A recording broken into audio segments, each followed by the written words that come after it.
বিধান যদি আজকে আপনার আমার সমাজে জারি হতো, আজকে 53টি বছর হয়ে গেল দেশ স্বাধীন হয়েছে, কিন্তু দেশে এখন পর্যন্ত কোনো ইসলামিক কোনো আইন জারি হয় নাই।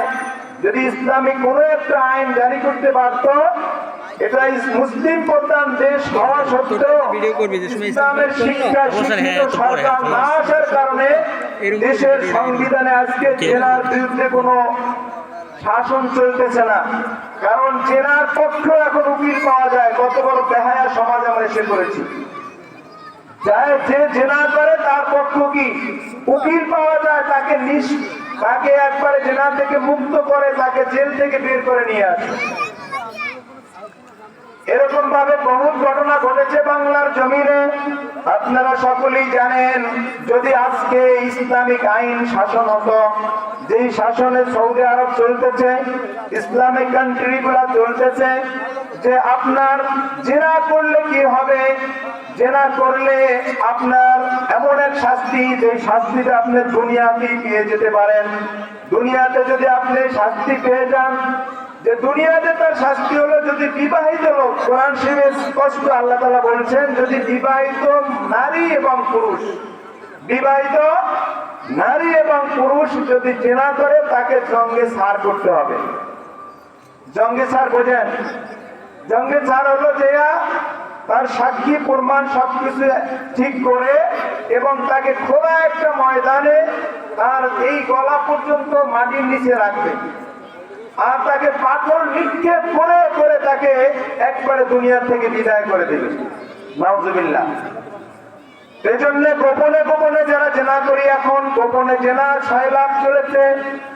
এই জেনা যদি আপনি করেন, জেনা করলে আপনার সমাজে যেই কয়টি অসুবিধা হবে, সে কয়টি অসুবিধা বর্তমানে বাংলার জমিনে চলতেছে।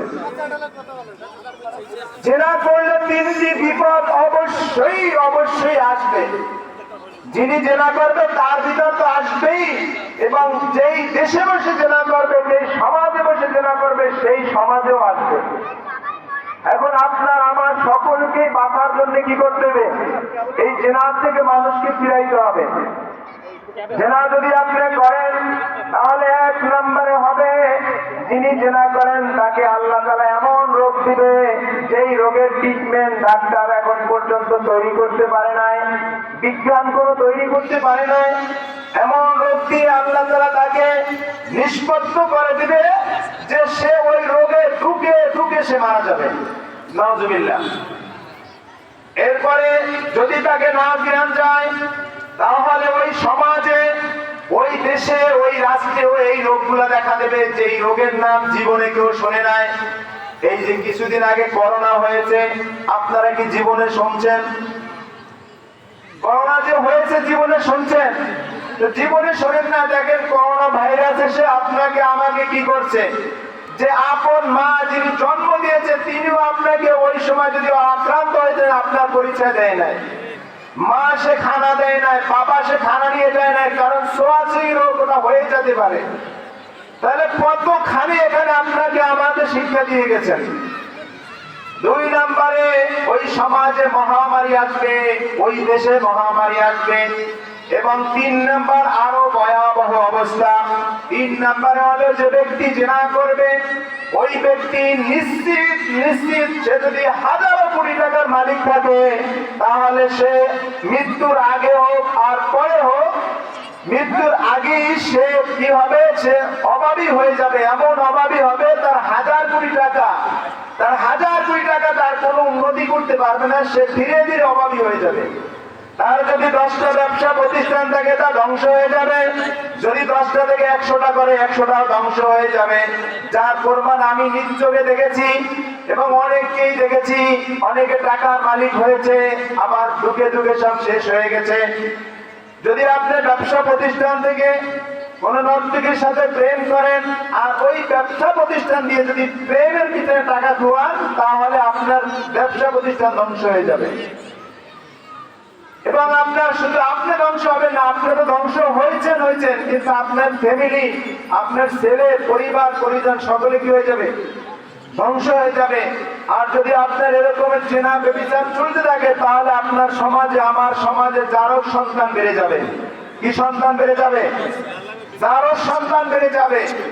যদি জারজ সন্তান যদি বেড়ে যায় তাহলে বিশ্ব নবী হযরত মুহাম্মদ রাসূলুল্লাহ সাল্লাল্লাহু আলাইহি ওয়াসাল্লাম বলেছেন যে জারজ সন্তান যারা জন্ম হবে, কোরআনে আল্লাহ তাআলা সূরাতুল কালামে বলেছেন উতুল্লিম বাদা যালিকা সানিম। সেই সমাজে জারজ সন্তান হবে তারা কোরআনের বিরুদ্ধে কথা বলবে, তারা কোরআনের আইনকে বাস্তবায়ন করতে দিবে না, তারা কোরআনকে নিয়ে ছিড়িমিড়ি করবে, কোরআন নিয়ে খেলার জিনিস বানিয়ে ফেলবে, কোরআন নিয়ে হাসি ঠাট্টা করবে। এইভাবে এই অবস্থা করবে। ওমর রাদিয়াল্লাহু তাআলা আনহু এর জমানায় এক মহিলা এসে ওমর রাদিয়াল্লাহু তাআলা আনহু সিংহাসন থেকে এসে দেখেন যে তার দরজায় একটি নবজাতক শিশু 12 টুকরা করে তার দরজা ফেলে রাখছে। কত টুকরা? 12 টুকরা করে ফেলে রাখছে। কোন জমানায়? ওমরের জমানা। তাহলে ওমরের জমানাটা কিরকম ছিল তা তো আপনারা সবাই জানেন। ওমরের জমানায় যদি ওমর রাদিয়াল্লাহু তাআলা এসে দেখে যে তার দরজায় একটা সন্তান পড়ে আছে, সেটাকে 12 টুকরো করা, ওমর রাদিয়াল্লাহু তাআলা দেখা মাত্র তার মাথায় রক্ত উঠে গেছে, রক্ত টকবক করতেছে। সে চিন্তায় পড়ে গেছে যে এত বড় সাহসকার, এত বড় বুকে পাটাকার যে ওমরের সিংহাসন এখন বর্তমানে কোরআনের আইন চলতেছে, কোরআনে আইন জারি হয়েছে, সেইখানে কেমন করে ওমরের দরজার সামনে একটি সন্তান নবজাতক শিশু কেবলমাত্র ভূমিষ্ঠ হয়েছে, তাকে 12 টুকরো করে ফেলে গেছে। ওমর রাদিয়াল্লাহু তাআলা সাথে সাথে কমিটি গঠন করলেন, তদন্ত কমিটি গঠন করে বললেন যে তোমরা আমাকে এই 24 ঘন্টার ভিতরে বাইর করে দিবে যে এই কাজটা কে করছে, এত বড় সাহসকার। 24 ঘন্টা তো দূরের কথা, এরপরে 48 ঘন্টা চলে গেল, 72 ঘন্টা চলে গেল, কেউ কারো কোনো সন্ধান পাইতেছে না। সবাই খুঁজতেছে, সবাই খুঁজতেছে, কেউ কারো কোনো সন্ধান পায় না। সন্ধান না পাওয়ার কারণে 3 দিন পর্যন্ত ওমর রাদিয়াল্লাহু তাআলা আমিরুল মুমিনিন তার খানা পিনা সব বন্ধ হয়ে গেছে। যেখানে কোরআনের আইন চালু আছে, কোরআনের আইন বাস্তবায়ন আছে, সেইখানে আমি ওমর জীবিত থাকতে এত বড় সাহস কার হতে পারে যে এরকম একটা নবজাতক শিশুকে 12 টুকরা করে ফেলে যাবে। ওমর রাদিয়াল্লাহু তাআলা খানা পিনা বন্ধ হয়ে গেছে, তিনি যেন এখন ক্লান্ত হয়ে পড়েছেন। এই খবর পৌঁছে গেছে আনাচে কানাচে সকল স্থানে। তখন একটি মেয়ে, সুন্দরী রূপসী সুরসী একটি মেয়ে, তার বাবার হাত ধরে চলে আসছে ওমর রাদিয়াল্লাহু তাআলার বাড়িতে। ওমর রাদিয়াল্লাহু তাআলার বাড়িতে এসে বলতেছে, হে আমিরুল মুমিনিন, আপনি খানা খান, আপনার কোনো টেনশন নাই, যিনি আসামি তিনি আপনার সামনে। সুবহানাল্লাহ। যিনি আসামি তিনি কি আপনার সামনে, আপনার কোনো টেনশন নাই। ওমর রাদিয়াল্লাহু তাআলা বললেন, ও মা, তুমি জানো কি, তুমি ভাবছো কি, তুমি কি মনে করে করতেছো যে যিনি আসামি তিনি সামনে? তুমি কি একবারও খেয়াল করেছো যে এই দেশে কোরআনের আইন জারি আছে? কোরআনের কি জারি আছে? আইন জারি আছে। তুমি কোন সাহসে বলতে আছো? তুমি কি জানো যে বিচার কি হবে? বলতে আছে, আমিরুল মুমিনিন, আপনি খানা খান, আপনি সুস্থ হন, এরপরে আমি সব কিছু খুলে খুলে বলতে আছি। মেয়েটা উঠে বলতেছে যে আমিরুল মুমিনিন, আমরা পেটের অভাবে আমার বাবা আমাকে নিয়ে, আমার মা নেই, আমি একা কেমনে ঘরে থাকবো, এজন্য বাবা আমাকে নিয়ে জঙ্গলের ভিতরে লাকড়ি কাটতো, আর আমাকে একটা জীর্ণ শীর্ণ কুটিরে রেখে গেছে। এরপরে এসে কাঠ কেটে এসেছে। প্রতিমধ্যে 3টি যুবক সন্ত্রাস জঙ্গলি তারা এসে আমাকে বের দিয়েছে। বের দেওয়ার পরে আমার বাবাকে গাছের সাথে বেঁধেছে, আমাকেও গাছের সাথে বেঁধেছে। পালাক কেমনে তারা আমাকে ব্যবহার করেছে, আর ব্যবহার করার পরে আমার গর্ভে সন্তান এসে গেছে। কি বলছো বুঝি না? কি গর্ভে যখন সন্তান এসে গেছে, কিছুক্ষণ পরে যেদিন সন্তান আসে ওদিন তো আর বোঝে না, বোঝে যখন সন্তান 4 মাস বয়স হয়, লড়াচড়া শুরু করে বা বেশ বড় হওয়া শুরু করে, তখন সে বোঝে। তো এখন বলতেছে কি করা যায়, তিনি টেনশনে পড়ে গেছে, চিন্তায় পড়ে গেছে, বলতেছে আমিরুল মুমিনিন, আমি তো গর্ভবতী হয়ে গেছি, এখন আমি কি করব?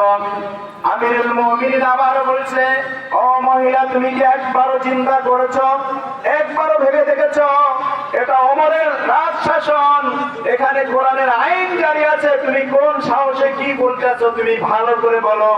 বলতেছে আমিরুল মুমিনিন, আমি যা বলতেছি তার মধ্যে থেকে বিন্দু মাত্র আমি বানিয়ে বলবো না। বলতেছে আমিরুল মুমিনিন, এরপরে যখন আমার গর্ভ হয়ে গেল, আমি খালাসের অপেক্ষা ছিলাম, কিন্তু যখনই আমি রাত্রে ঘুমিয়ে যাই, তখনই আমার কানের কাছে কে যেন বাজায়,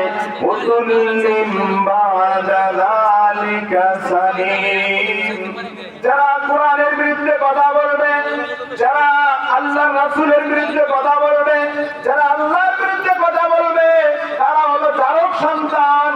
তো আমার কানে খালি বাজতেছে বারবার যে আমার গর্ভে যে সন্তানটা আছে সেটাও তো জারক সন্তান। নাউজুবিল্লাহ। তো যারা এর বিপক্ষে এতদিন যারা মাহফিলের বাধা দিয়েছে, তারা কারা? তারাও জারক সন্তান নাকি বলেন? আপনাদের কোনো ভয় আছে? আপনাদের সকলকে প্রমাণ করে দিতে হবে যে এতদিন যারা মাহফিলে বাধা দিয়েছে, যারা মাহফিল করতে দেয় নাই, যারা তফসির কারকদেরকে জেলে বন্দি রেখেছে, দুকে দুকে মেরেছে, তারাও জারক সন্তান। নারায়ে তাকবীর, আল্লাহু আকবার। তো এজন্যই জারক সন্তান বাংলার জমিন থেকে বিখ্যাত হয়ে গেছে।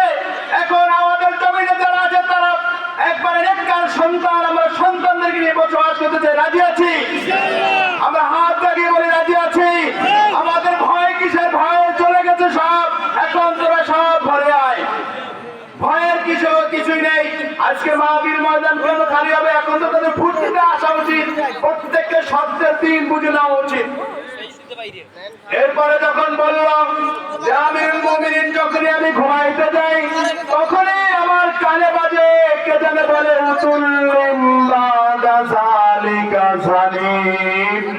যে ওই তোমার গর্ভে যে আছে সে কিন্তু জারক সন্তান। আর জারক সন্তানরাই কোরআনের বিরুদ্ধে কথা বলবে, রাসূলের বিরুদ্ধে কথা বলবে, আল্লাহর বিরুদ্ধে কথা বলবে। এক জারক সন্তান এই বাংলার জমিনে তিনি এমপি ছিলেন, তিনি বলতেছে যে আমি জীবনে আল্লাহর কাছে কিছু চাই নাই, আমি জীবনে আল্লাহর কাছে ক্ষমা চাই নাই, কারণ আমি জীবনে পাপ করি নাই। নাউজুবিল্লাহ বলবেন না? ও কত বড় জারক সন্তান, ও বলতেছে আমি পাপ করি না, অথচ দাড়ি খাঁচা, ও তো 24 ঘন্টা পাপ করে। যিনি দাড়ি খাঁচা ও তো 24 ঘন্টা পাপ করে, অথচ ও বলতেছে আমি কোনোদিন পাপ করি নাই, আমি আল্লাহর কাছে ক্ষমা চাবো কি করতে? নাউজুবিল্লাহ। এর মতন জারক সন্তান আর পৃথিবীতে আছে? এই জন্য জারক সন্তানের পরে বলতেছে আমিরুল মুমিনিন, যখন আমার গর্ভটা খালাস হয়ে গেছে, তখন আমি চিন্তা করলাম যে আমি মা, আমার সামনে এই সন্তান রাসূলের বিরুদ্ধে কথা বলবে, কোরআনের বিরুদ্ধে কথা বলবে, এটা আমি সহ্য করতে পারি নাই।